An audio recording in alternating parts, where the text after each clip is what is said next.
Yesus. Tuh, yang menulis hanya Matius dan Lukas. Oke, kembali sekarang. Dari mana Markus ini mendapatkan inspirasi? Enggak sambung cerita, katanya.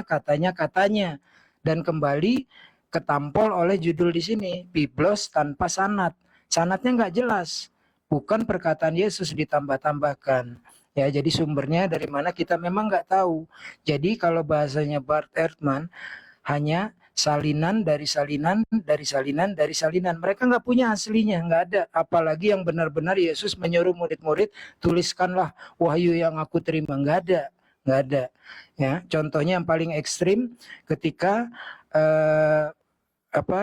penyaliban, ya, penyaliban ke via Golgota, puncak tengkorak, bukit tengkorak, semua murid-murid kabur. Bagaimana orang yang kabur dikatakan sebagai saksi mata?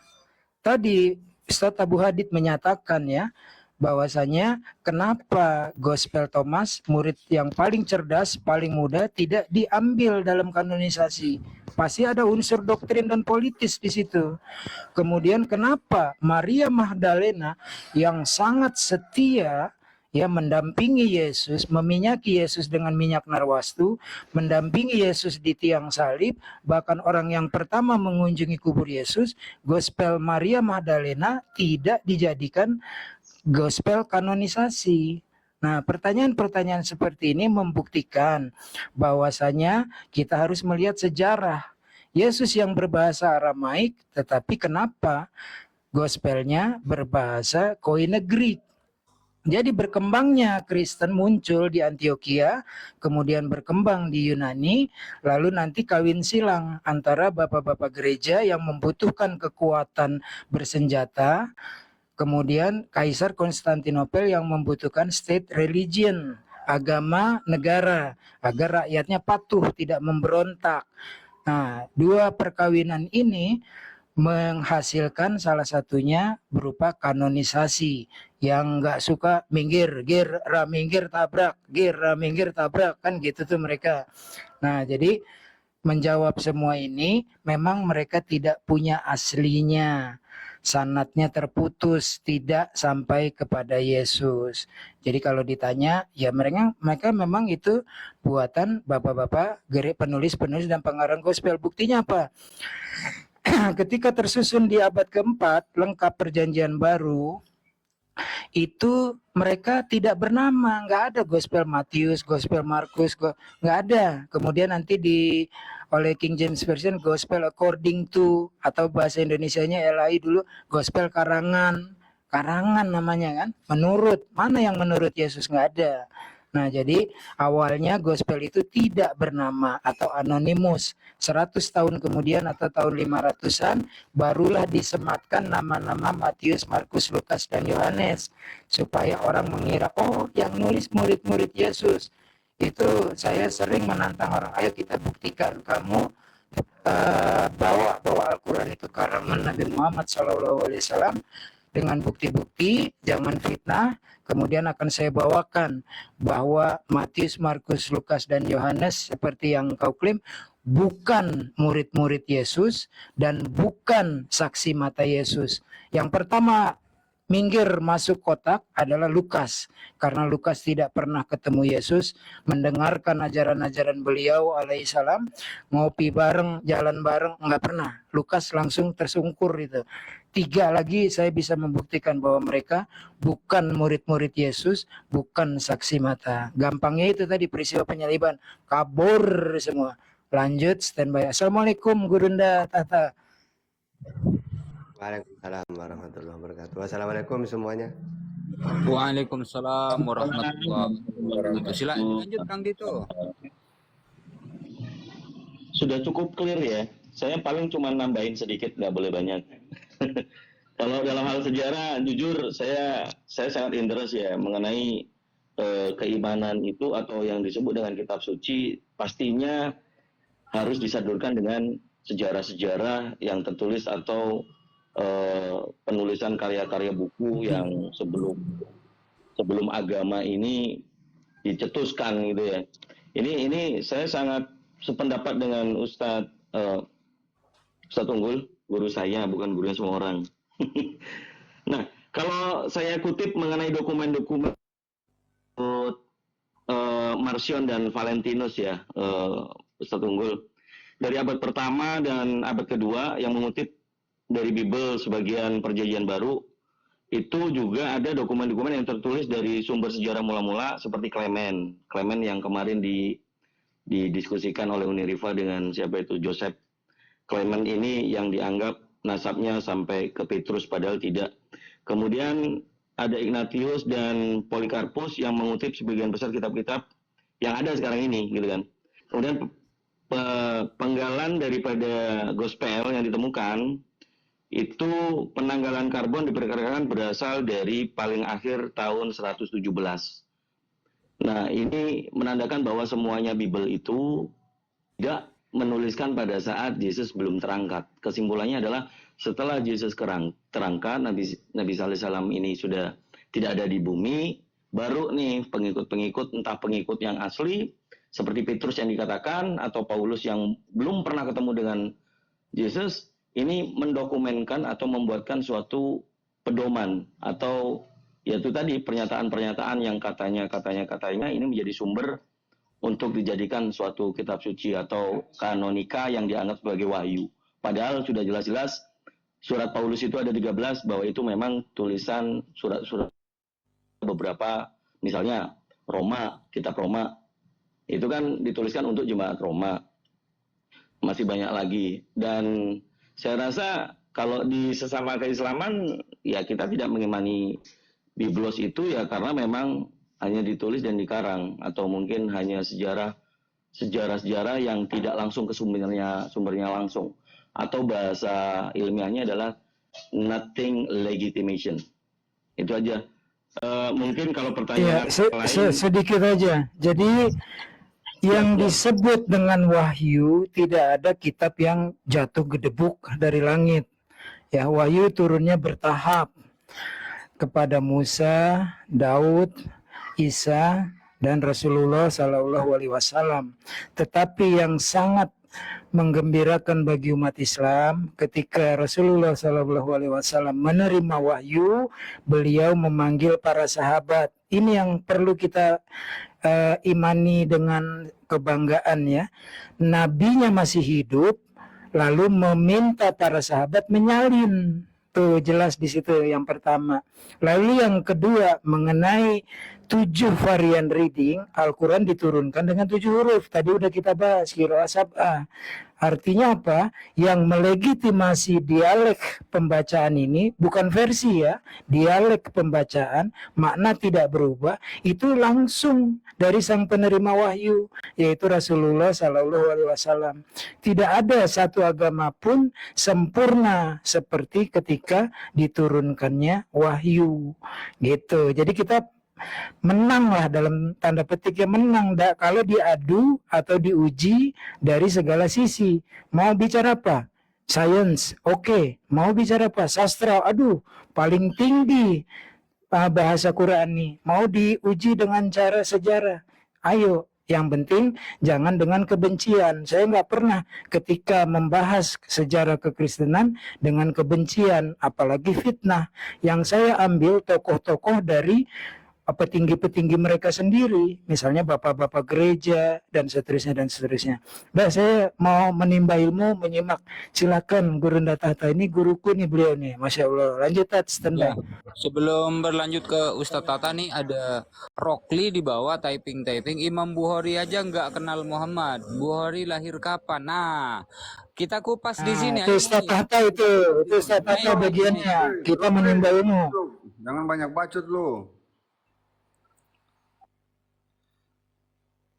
Lanjut Tata, ceritakan tentang para imam-imam perawi hadis. Ya, Unggul. jadi Unggul. Mungkin sebelumnya aku mau nanya gini nih. Menurutku ya, yang ku tahu, kitab-kitab suci itu pada awalnya semua kan tidak dituliskan. Nabi Ibrahim bukan menuliskan Taurat kan? Kan tadi seperti yang diuraikan Ustaz Unggul kan, bukan Nabi Musa. Nabi Musa juga tidak Oke, menuliskan cerita Taurat, cerita Musa. mengenai perawi hadis. Kasih aja di bawah Kan biar gitu. teman-temannya pada baca Islamnya. Kita lihat bukunya Iya. tahun berapa.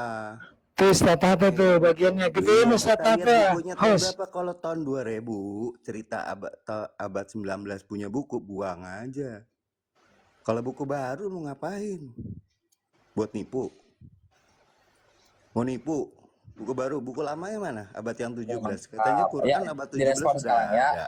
Nah, kita diskusi baik-baik ya. Silakan Ustaz Tata, silakan. Nah, yo. Kasih datanya di bawah. Kita baca Nah, bareng-bareng. ini belum dijawab. Ini Tunggu belum. dulu, ini mau dijelaskan. Tunggu dulu, ini mau dibahas nih. Jangan kepanasan bro. Islam Jangan kalau kepanasan, nipu, santai. Islam nipunya di Arab aja kalau nggak. Santai, Bukan santai bro. buka debat Kamu kan mana. bertanya pembuktiannya santai. Ini mau dijelaskan. Kalau Ya bukan diam dulu, pengecut, buka Arab. diam dulu, diam dulu. Agama pengecut. Ini mau diskusi atau mau ngajak berantem? Coba. Belum ngomong loh. Enggak, mau bongkar penipu. Ustaz Tata Oh belum iya, ngomong dengarkan ya. Kamu kan memfitnah itu penipuan tentang para perawi-perawi hadis. Ini dijelaskan dulu. Nanti silakan setuju atau tidak disanggah. Dengarkan dulu. Silakan Ustaz Tata. Nah, Iya, gitu iya. cantik ya. Oke, jadi saya akan menjelaskan sesuai judul ya, Biblos tanpa sanad. Jadi kalau Al-Quran kan jelas, jangankan Al-Quran yang kita tahu secara umum, bahkan qiraat sab'ah saja harus bersanad. Karena qiraat sab'ah ya, qiraat sab'ah itu memang apa? Memang qiraah itu ada tiga nanti, ada qiraah sab'ah, ada qiraah masyhur, ada syad. Nah, sedangkan qiraah sab'ah itu boleh dibaca biasa atau ketika sholat. Kalau qiraah masyhur, Izin Tat. Itu udah selesai. Yang dia tanyakan tentang bagaimana tentang hadis dituliskannya kan ratusan tahun setelah Nabi Muhammad meninggal. Nah ini tolong jelaskan tentang bagaimana keilmuan tentang hadis Tat. Lanjut. oke. Jadi kalau hadis ya memang pada awalnya tidak ditulis, tapi hadis itu dihafal. Makanya nanti orang yang hafalannya banyak itu ada gelarnya. Orang yang hafal 3.000 misalnya, Iya, nanti iya. dapat gelar apa? Boleh saya tanya nggak? Nah, nanti tenang. Enggak, jangan sebentar. kepanasan. Ini Iya, Pak. gampang doang, gampang. Iya, Pak. Yang Mending diselesaikan dulu. Selesaikan dulu Romo. enggak, sebentar. Ngapain Ini sebentar. sih? Saya cuma Tidak nanyanya- ditulis tadi, tidak Saya dihafal cuma gitu. nanyanya begini, yang hafal hafal Ya, kami namanya siapa dan hadis apa Tapi yang sabar dihafal? dulu maunya, didengar dulu gitu. Takut Iya, apa sih hafal mendengar penjelasan namanya yang aja, sebutin awal nama. ini? Siapa yang Takut menghafal sekali Makanya. pertama? Oke. Jadi gini, Gitu. Hadis apa pertama yang yang dihafal? hafal, iya para sahabat. Makanya nanti Sahabat nggak ada nama ya? Loh, Sahabatnya banyak. siapa? Oke. Sebutin Bentar dulu, woi. Izin, Saya bacakan izin. sahabat, oke. Ustaz Ini- Tata, Kenapa Ustaz ketawa dia? Oke. Ustaz Tata izin. Host izin bentar. Kenal sahabat Nabi. Assalamualaikum. Bacakan yang Waalaikumsalam banyak. warahmatullahi Sahabat wabarakatuh. itu. Izin. Host Assalamualaikum. izin Oke. bentar ya. Jangan Host capek izin ya bentar ya. mendengarkan. Bentar. Host izin bentar. Rokle ya, buktikan kalau ajaranmu itu adalah ajaran kasih. Jadi jangan jadi pengacau di room ini. Kalau kamu bertanya baik-baik ya kan, biarkan kita umat Islam itu menjawab dengan baik, jangan dipotong-potong. Sebaliknya, pada saat kita bertanya kepadamu, silahkan kamu jawab dengan baik tanpa harus saling tindih perkataan antara yang satu dengan yang lainnya. Paham kan? Kita sama-sama dewasa kan? Oke, Paham. lanjut. Cuman kan kita kan lagi membongkar Udah, tipuan. Yang Jadi, hafal pertama sahabat, siapa nggak tahu baik namanya, yang cerita hafal sahabat ya Al-Quran, susah juga. Gini. hafal Juga hadis, ngidul. ya. Ini nggak bisa nih, nggak bisa diskusi dia. Tolong turunkan sementara. Saya bilang sementara ya. Nanti dinaikkan lagi setelah Ustaz Tata menjelaskan. Diam. Oke, nggak apa-apa, santai aja Rokli, santai. Enggak. Jadi gini aja, aku mendahului Ustaz Tata izin ya. Dia bilang kan siapa namanya itu pertanyaan yang dungu. Ya, sebelum dijelaskan dia udah langsung memfitnah. Keilmuan para ulama-ulama kita tentang hadis sangat ketat Contohnya Imam Bukhari, hanya karena seseorang membohongi hewannya, mungkin keledai ya, saya lupa, dengan ember kosong diisi kerikil, dibunyikan seolah-olah itu berisi makanan, Imam Bukhari nggak jadi tuh ngambil periwayatan dari orang tersebut. Kepada binatang saja dia berbohong, nggak diambil. Ya, kemudian seorang yang meriwayatkan hadis diuji, didengar pendapat orang lain, orang ini kehidupannya gimana, oh dia pelaku maksiat, coret, ya, oh dia orangnya udah pikun, kadang ngomong A, kadang ngomong B, kadang ngomong C, nggak dipakai itu, atau turun kategorinya dalam peringkat-peringkat hadis, ada tingkatannya tuh hadis, ya. Kemudian yang kedua, periwayatan ini bersambung. Orang-orang zaman dahulu nggak seperti kamu, nggak seperti aku, bisa baca tulis, pandai menggunakan komputer dan sebagainya. Orang-orang zaman dulu itu meriwayatkan. Nah, riwayat dari Tahta, dari Kang Chan, dari Abu Hadid, kalau saya seorang pengumpul hadis, akan saya buktikan, oh, Tahta ngomongnya A, Abu Hadid ngomongnya A, Kang Dito ngomongnya A, Kang Chan ngomongnya A. Nah, masuk itu kategori sohe. Ada juga hadis mutawatir, semua orang berkata sama. Semua merujuk kepada Nabi Muhammad. Itu ilmu di dalam perawian hadis.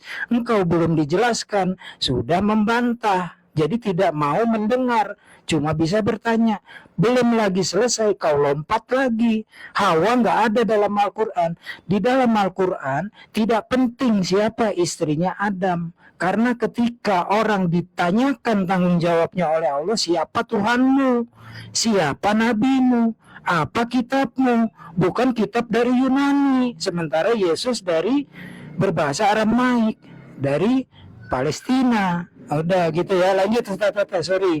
Bergetan juga kalau orang nggak sabaran. Iya, jadi kalau zaman dulu itu ya, memang hadis itu tidak ditulis, tapi mereka hafal.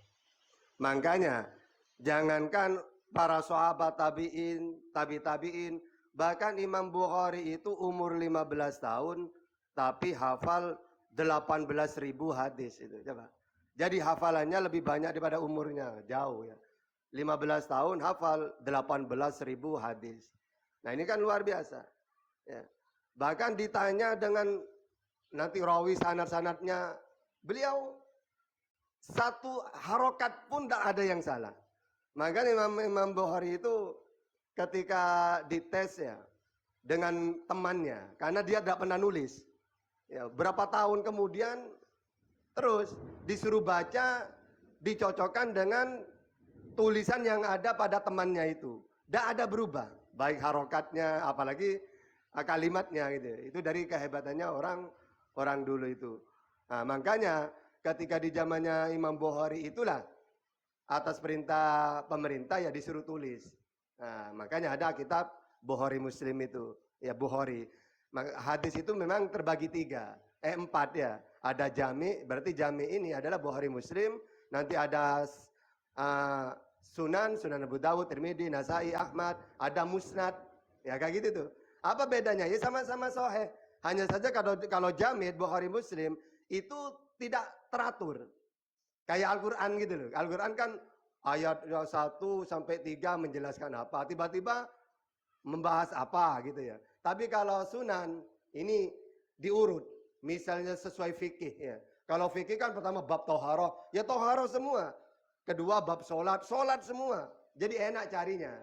Kalau jami enggak. Bukhari Muslim itu. Pokoknya terhimpun di situ, hadis di situ. Jadi jangan dianggap wong dari awal enggak ditulis. Tiba-tiba Bukhari nulis dari mana? Loh, itulah kehebatannya Muslim. Ya, mereka itu hafalannya luar biasa. Ya, tidak sembarangan nulis-nulis, tapi apa? Ada syaratnya. Nanti kalau memenuhi syarat 5, seperti sanadnya bersambung, tidak sat, tidak kemasukan ilat, sifatnya adil, dobit, maka dimasukkan ke sahih. Nanti ke bawahnya itu hasan. Nanti kalau di bawah lagi maudhu, doif. Doif itu bukan palsu, tapi lemah. Makanya kalau hadis doif itu boleh diamalkan. Fadhailul a'mal tapi ya, bukan untuk menentukan haram akidah, tidak. Nah, seperti itu. Nah, biar tidak panjang, kita yang lain lagi. Ya, silakan. Assalamualaikum warahmatullahi wabarakatuh. Waalaikumsalam warahmatullahi wabarakatuh. Abu, Bang Abu. Ya, Assalamualaikum warahmatullahi wabarakatuh. Ya, ya. terkadang kesulitan kita itu bukan menjawab pertanyaannya, tetapi harus mengendalikan pertanyaannya. Ini yang bikin sulit kita.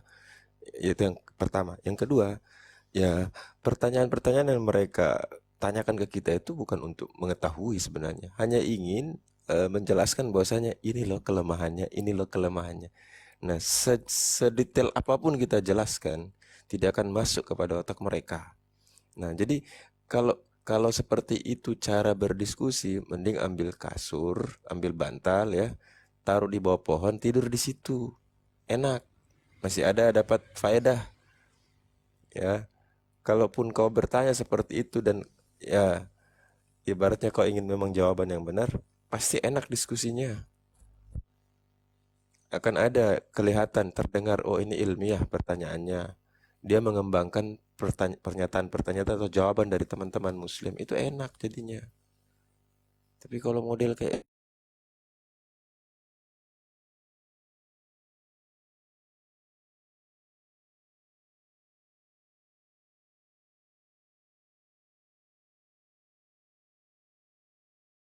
kedua, abad kedua Hijriah ya penulisannya itu. Pada saat Khalifah Umar bin Abdul Aziz ya. Karena pada permulaannya tidak ada yang menulis. Nabi melarang. Gitu. Kecuali Al-Quran yang ditulis. Gitu kan. Tetapi pada akhirnya Rasulullah sendiri meminta untuk dibawakan itu kan. Jadi kalau orang pertama yang menulis itu, kalau kita baca dalam sejarah itu Muhammad bin Muslim bin Syihab Az-Zuhri. Nah, kalau nggak salah gitu ya, orang pertama yang menulis hadis ya. Tapi perkataan kitab yang beliau tulis itu masih tercampur dengan perkataan-perkataan sahabat dan tabi'in. Kemudian pada awal ketiga, maka di abad inilah para ahli hadis itu sudah mulai memilih ya hadis-hadis yang benar, yang memang itu disandarkan kepada Nabi. Tentu dengan tadi yang saya jelaskan di awal, mereka menggunakan yang kita kenal ilmu al-jar wa ta'dil itu ya. Memvalidasi semua perawi ya dalam kesehariannya dan seterusnya. Seperti itu. Silakan yang lain. Ya, jadi kalau dalam Islam itu jangankan sebagai pembunuh, pembohong aja kata-katanya udah nggak dipercaya. Ini ada prinsip-prinsip di kitab suci, dikatakan oleh mantan pembunuh, seorang perampok, dan kata-katanya dipercaya. Hadis riwayat Paulus. Siapa Paulus pembunuh? Perampok. Oh, Paulus pembunuh setelah percaya pun dia jadi perampok. Nabi begitu ya. Nah, memang betul nggak akan masuk itu. Standar kita jauh di atas lah. Oke. Ini saya mau aja ya. Saya mau manas-manasin orang Kristen ya, biar naik. Oi Bapak, mana Mama? Jadi biblos tanpa sanad ya tidak butuh. Ya. Jadi kalau biblos itu memang tidak butuh sanad karena bukan kitab suci. Tanda-tandanya kitab suci itu kayak Al-Quran itu, la yamassuhu ilal mutahharun itu. Jangan kamu menyentuh kecuali kamu suci, wudu. Nah, kalau biblos tidak butuh wudu. Yang kedua, kenapa kok biblos itu tidak tanpa sanad? Lah memang buku sejarah. Gitu loh. Karena sebab segala firman yang kau sampaikan kepadaku telah aku sampaikan kepada mereka. Mana ini? Tidak ada. Ya. Memang tidak ada firman yang Yesus terima itu karena dia ditolak. Ya hilang semua. Beda dengan Al-Quran. Kalau Al-Quran, kitab suci dan Allah sudah ada ayatnya bahwa Allah menjaga.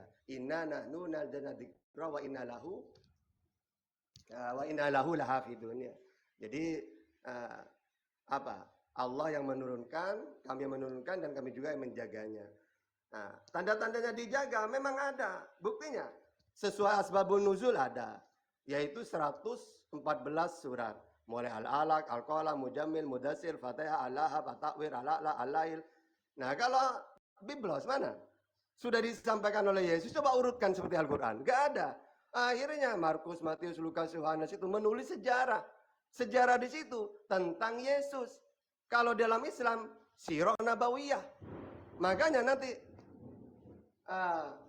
kita tahu nanti Nabi Muhammad itu lahir, sedangkan ayahnya sudah meninggal ketika beliau di kandungannya. Lalu ketika umur 6 Sedikit, tahun, Ted, sedikit. Saya mau berangkat kerja. Izin, Ted, sedikit aja. Ya, tadi kan dia menghina umat Islam, nama Hawa, istrinya Adam aja nggak tahu ya. Itu udah saya jawab tadi. Tambahan ini sedikit ya. Jadi, kalau tidak nyolong kitab milik orang Yahudi, bahkan kalian nggak kenal nabi-nabi. Perjanjian baru tuh hanya autobiografi sekarang. Disejajarkan dengan Al-Quran nggak bisa, disejajarkan dengan hadis nggak bisa, atau masuknya ke dalam hadis palsu, maudhu. Bahkan sekarang hanya kelasnya sejarah tentang Yesus tuh, perjanjian baru. Lanjut, standby. Saya bantah, tidak sekelas sama Sirah sekalipun. Sirah masih punya sanad. Koreksi. Nah, Iya betul, malah betul. makin turun lagi Betul, tuh. kalau Makin sejarah turun betul. lagi. Tatang Karena Sutarman, sanadnya nggak ada. Itu Tokoh kelasnya buku iya. Tatang Sutarman. Tatang Sutarman, anjir. Ya setara sama Kompas, Republik, Media Indonesia, itu setara. Assalamualaikum warahmatullahi wabarakatuh. Bang, itu juga tidak setara sama Kompas. Soalnya orang yang menulis dalam Kompas itu wawancara langsung orangnya, sumbernya. Jadi apa Jauh tuh? lagi. Turun lagi ya? Kalau orang yang menulis di Kompas, Turun lagi. Kompas itu wawancara langsung ke orangnya. Masalahnya terus langsung wawancara. Ya udah, majalah Bobo dah yang itu. Itu kan dari imajinasi tuh munculnya. Ya mungkin itu bang. Kalau imajinasi bisa jadi bang. Tapi kalau setara dengan Kompas juga tidak bisa itu bang. Soalnya ketika mau mencari berita harus ke sumbernya juga bang. Itu nambahin. Assalamualaikum. Waalaikumsalam warahmatullahi wabarakatuh, Bang Jotan sih. Tadi kan si Rocky bertanya siapa yang menghafalkan kan begitu. Dari literasi sejarah untuk sejarahnya pada masa ketika Nabi Muhammad SAW masih hidup, terdapat beberapa orang yang ditunjuk membacakan Al-Quran, yakni Said bin Sabit, Ali bin Abi Thalib, Muawiyah bin Abu Sufyan, Ubay bin Ka'ab. Sahabat lain juga sering menuliskan wahyu tersebut meskipun tidak diperintahkan. Media penulisan yang digunakan saat itu berupa pelepah kurma, lempengan batu, daun lontar, kulit atau daun kayu, pelana, potongan tulang belulang binatang. Di samping itu banyak juga sahabat-sahabat yang menghafalkan ayat-ayat Al-Quran wahyu diturunkan. Nah ini secara biografi sejarah. Kalau misalnya tadi yang bertanya siapa yang menghafalkan orang-orangnya, berarti kurang baca buku sejarah. Nah kalau misalnya dengan tema biblos tanpa sanad itu sudah clear. Coba dikaji. Makanya di dalam 1 Tesalonika 5 ayat 21 mengatakan ujilah yang paling baik. Nah, kalian udah silakan.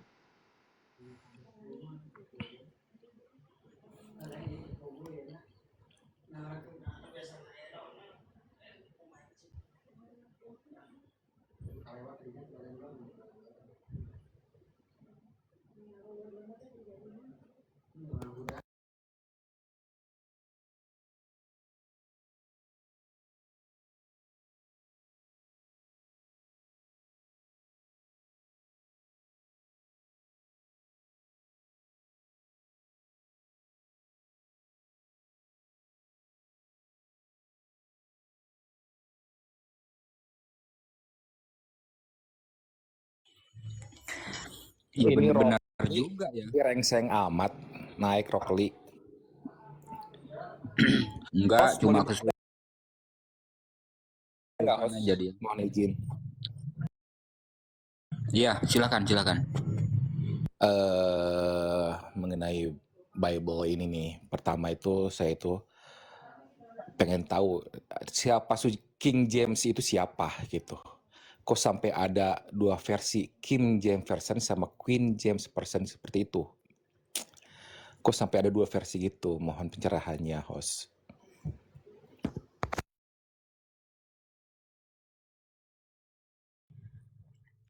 Nih tugasnya Ustadz Tunggul sama Kang Dito nih, sama Kang Abu Hadid nih.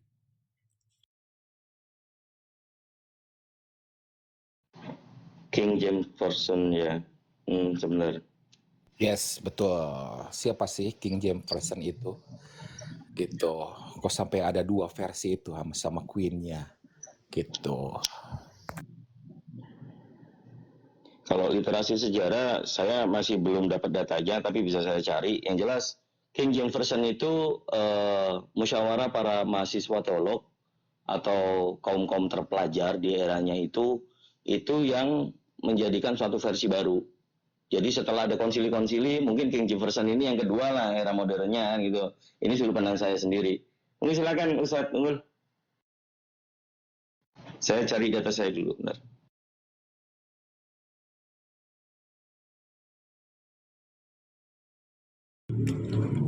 Rockli ini nggak tahu kalau Kang Dito ini mantan Katolik dia.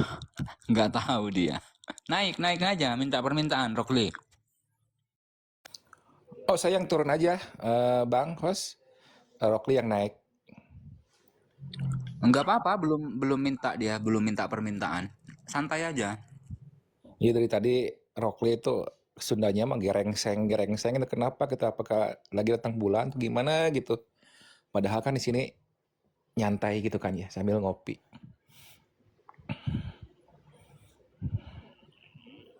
Iya. Oh, jahat itu Bang. Iya karena gini loh, ini judulnya Biblos tanpa sanad. Seharusnya dia naik ke sini, ya kan? Buktikan dong kalau Biblos itu bersanad kan gitu seharusnya. Oh iya, saya pernah nanya itu di room sebelah tuh. Hah? Saya Gimana? nanyain Biblos itu sanadnya sampai mana gitu. Gimana sanadnya? Terus jawab sama yang narasumber Kristen itu ya. Panjang tuh. Pertamanya berawal dari Ipin bersama Upin bersama panjang dan akhirnya tidak mencapai ke pokok pertanyaan saya. Akhirnya dia balik tanya, saya aja belum beres nanyanya, dia udah balik nanya. Panjang banget. Dan menuju esensi Itu pertanyaan sengaja saya. mentok ke apa? Ke ilham Roh Kudus itu Bang. Kerasukan Roh Oh, iya. Kudus. Nantinya ke situ Kepenuhan aja. mungkin ya. Dan itu tidak perlu didiskusikan karena memang tidak bisa dipaksakan secara ilmiah itu Bang. Oh iya. Betul. Jadi kita mungkin bahas agama itu agama-agama hayalan saja Bang. Kita coba ke apa ya, animisme. Iya, saya nanya itu panjang banget. Waduh, saya bingung gitu. Malahan pertanyaan saya aja gak nyampe ke pertanyaan saya itu, penjelasan hostnya Otan itu.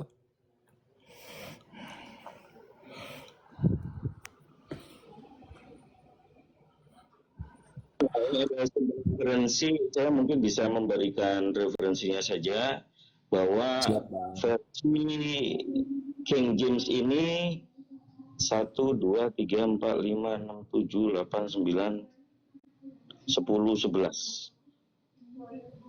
Apa tuh 11 tuh? 11 version perubahan-perubahan. Perbedaan pasal 1 Samuel pasal 24. Kemudian 1 Raja-Raja pasal 22. Yang lainnya ini banyak sih. Saya coba dulu cari literasinya. Jadi King James ini merubahnya tidak semua, tapi beberapa poin. Itu di Watchtower Bible and Tract Society of New York Incorporation. Kemudian webnya ada di www.ethnologue.com. Silakan diakses. Banyak ya, 11 ya. Banyak. Bikin cangkel. Baik kalau gitu. Terima kasih Bang. Mohon izin saya ke bawah lagi. Oke, ini ada literasinya. Alkitab versi Raja James atau King James umumnya disingkat KJV, disebut juga Authorized Version atau King James Bible, suatu terjemahan Alkitab ke dalam bahasa Inggris yang pekerjaannya diperintahkan oleh Raja James Inggris. Alkitab Alkitab salah, ya ini tinggal haramin aja produk pertama Kristen, kali susah amat. Tinggal haramin aja produk pertama Kristen, kali susah amat, takut diterbitkan mati. Bible dong. kali Bilangnya Produk Bible. Kristen nggak butuh Islam hidupnya juga. Haramin produk Kristen. Nah, nggak ada yang nanya. Sebentar, Takut ini masih mati. ini literatur sejarah loh. Ngakunya Kamu Quran kamu sumber kalau buta ilmu. sejarah mending diem dulu Mekah gitu loh. aja gembel Jadi sampai abad King James 20. Version, kamu bisa Quran diskusi sumber nggak sih? ilmu. Ajarin tuh Mekah gembel sampai abad 20. Islam lu udah kata Sebentar sumber ya, ilmu. gantian ya, gantian. Saya dulu. Medis Islam Saya abad medis Islam yang saya sekarang masih apa sih? menjelaskan Medis Islam. saudara saya bertanya, Rokli, Iya kamu masih sadar kan? sekarang takut. Kamu Sekarang masih katanya sadar kan? Quran sumber ilmu, medis Islam sekarang. Nggak bisa ternyata Oke, ya orang yang nggak bisa. mengaku-ngaku katanya ajaran kasih ya seperti itulah teman-teman. Nggak bisa diskusi apa ya diajak diskusi baik-baik itu nggak bisa gitu loh. Nah, Entah apa aja yang ada di pikirnya. Coba ngomong gantian kan, dia mau ngomong apa nanti ditanggapi oleh yang muslim ngomong apa nanti dia menanggapi gitu. Maunya ya, ya Allah. Katanya sih saya kasih, sedikit tapi lanjutkan Bang jauh Al. panggang dari api. Bang, Saya itu lanjutkan bisa sedikit bang, Bang dia Al. tercipta dari tanah sengketa itu bang. Saya lanjutkan sedikit aja. King James Version ini kapan diterbitkan? Diterbitkan versi 16-11. 16-11 masalah. Guru saya nggak salah. Siap. Jadi di 11 dampaknya adalah sangat mendalam, bukan hanya terhadap kebanyakan terjemahan bahasa Inggris yang dibuat sudahnya, tetapi juga terhadap pemakaian bahasa Inggris baku serta kesusastraan Inggris pada umumnya. Karya para pengarang terkenal seperti John Bunyan, John Milton, Herman Melville, John Dryden, dan William Wordsworth penuh dengan inspirasi yang tampaknya diperoleh oleh versi King James. Bible modern bahasa Inggris seperti New American Standard Bible dan English Standard Version umumnya adalah revisi terhadap Bible teks ini. Nah itu makanya King James itu sudah direvisi lagi menjadi modern Buat tambahan, selain ada King James Version, ada pula Queen James Version. Kenapa Queen James Version? Karena kalau malam ini sejarah loh ya. Kalau malam King James Version itu suka berpakaian seperti perempuan atau queen bersama dengan para panglima-panglima dan sahabat-sahabatnya. Karena itu dia juga mengeluarkan Queen James Version. Ustadz Donditan punya itu kitab untuk kaum pelangi, gambar depannya pelangi. Jadi Queen James Version. Tambahan aja, lanjut standby. Oke, giliran Ustaz Tata mungkin karena ada subhat baru tadi yang dia katakan bahwa Al-Quran itu bukan gudangnya ilmu. Silakan Ustaz. Tafadhol.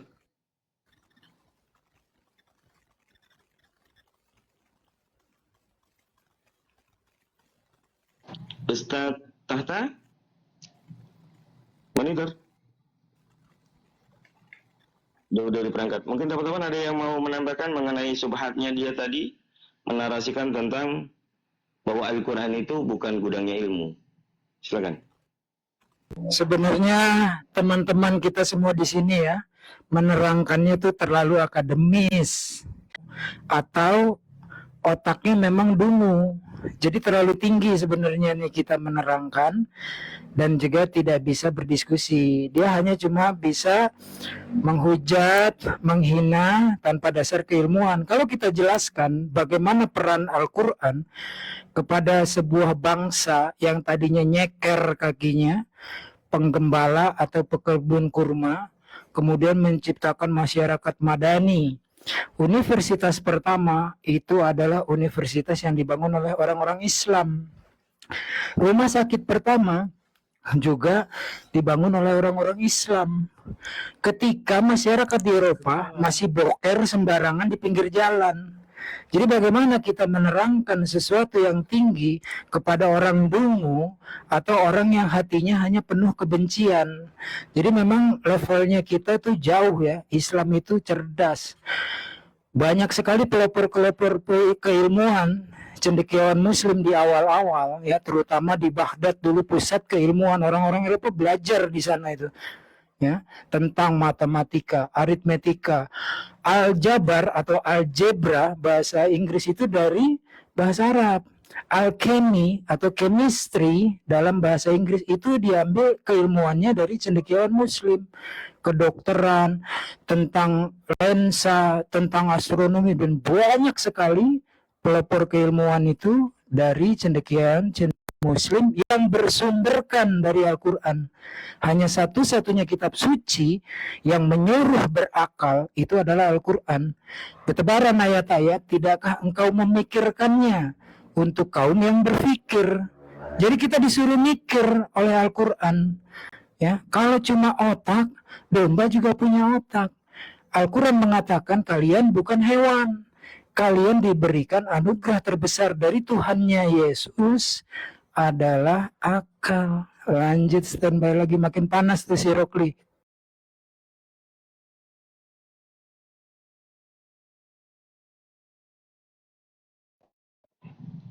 Hagia Sophia abad ketiga.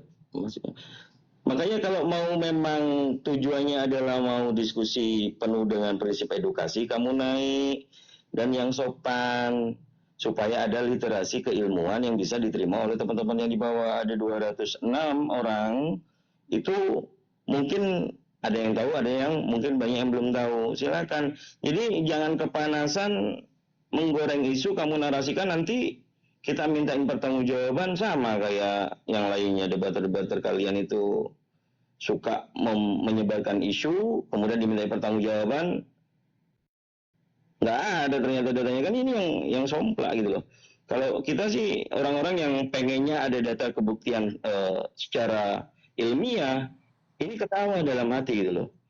Ini mewakili bahwa manusia yang katanya cerdas, katanya yang manusia diberikan hidayah intelijensi yang mungkin mumpuni, ya ibaratkan mungkin etikanya itu udah di atas rata-rata, tapi kok kayak begini bawaannya gitu loh. Ya ini yang kita itu sebenarnya malu kalau sama-sama akademisi gitu loh.